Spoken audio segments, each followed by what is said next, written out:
Welcome to Omaha Spit. This is it.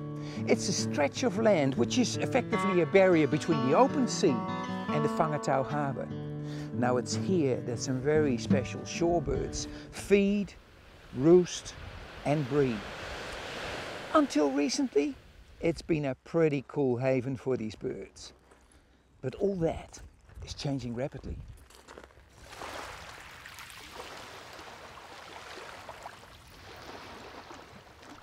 You know, there are many threats and many disturbances for these poor little shorebirds. For instance, encroaching urbanization makes this natural spit smaller and smaller and smaller. Now, most of our shorebirds are not just native, they're actually endemic. That means they only occur here in Aotearoa in New Zealand. And some of them are pretty rare. Some of them are vulnerable. Some of them are actually threatened with extinction. So, if we want to do something about this spit, we've got to act now. Right now. The development of Omaha over the past 20 years has put significant pressure on the shorebird's habitat and way of life. Disturbance is one of the main causes of breeding failure, and without the proper protection, these incredible shorebirds could become locally extinct. And such extinction would be seen as an unfortunate part of Omaha's history. Nationally, Omaha Spit is of significant importance as it holds one of the largest post-breeding flocks of New Zealand dotterel. It is absolutely vital that we look after this piece of land. It's essential to maintain the Whangateau Harbour in as good a condition as we can. It's the most natural of our mainland estuaries in the Auckland region for a start, and it's partly like that way because there hasn't been a lot of development around it, and where there has been substantial development on land like on Omaha Spit and at Point Wells, it's all on very low-lying sandy soils, and there's not much in the way of a serious problem of runoff of silt. One of the reasons why we have so many shore wading birds living on the spit here is because of the resource of the food in this harbour, and keeping it healthy for the birds is also important. Human intervention, I think, is a reality now. There may be areas of coastline where these birds live that are relatively predator-free, but it's not really a reality here. You know, we're very close to the houses. There are a lot of cats that live in the Omaha township. There are people with dogs that like to walk their dogs daily, and they would love to walk them down here if there was no barrier to that. There's all sorts of things. We absolutely have to work to protect these birds. The Omaha predator-proof fence was built across the spit in 2012. The funds for this project were raised by the Omaha Shorebird Protection Trust and the community. This fence not only has created a shorebird sanctuary in relative safety, it also indicates that behind this fence is an area of extreme importance, a natural treasure.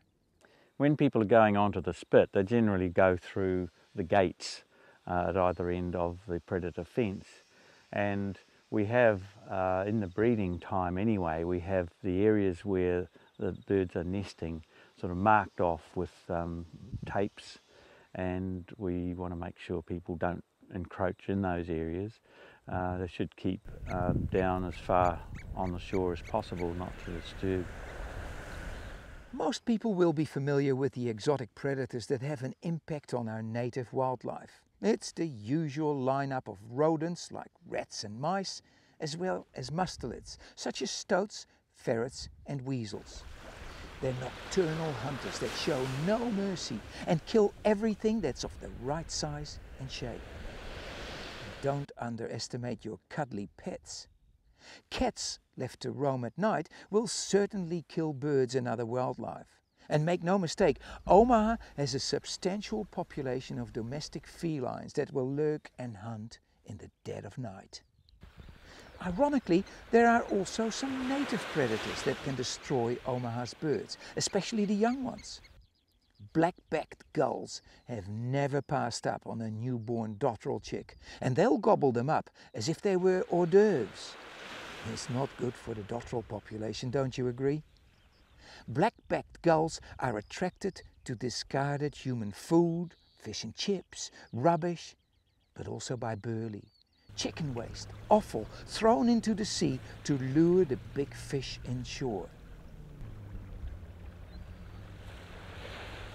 And what's more, these gulls form an aerial attack squad that is not stopped by a fence.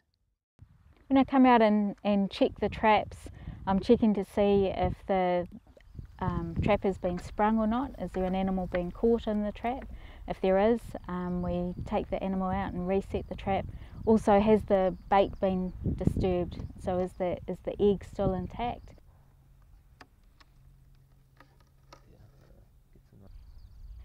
So the Trust are doing a really vital job. They're out here doing the actual trapping and monitoring of the birds and filling in places where the department is not resourced to be able to actually do this work. So they play a vital role in the protection of these endangered species for all of us in New Zealand.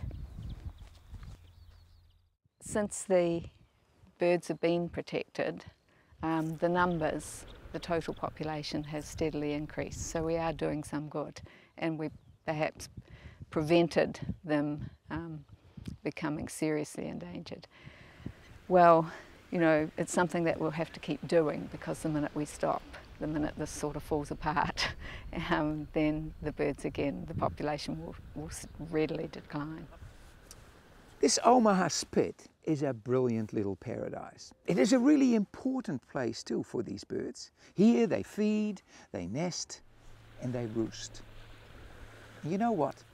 You got to admire their tenacity, really. I mean, every year they come back. They make their nest, they lay their eggs, they try to rear their chicks, defend them against predators, and really are fighting a huge, huge battle. You got to think about that. They do it all the time. I truly hope you'll join the efforts of our Trust, because for these beautiful shorebirds, it's a race against time.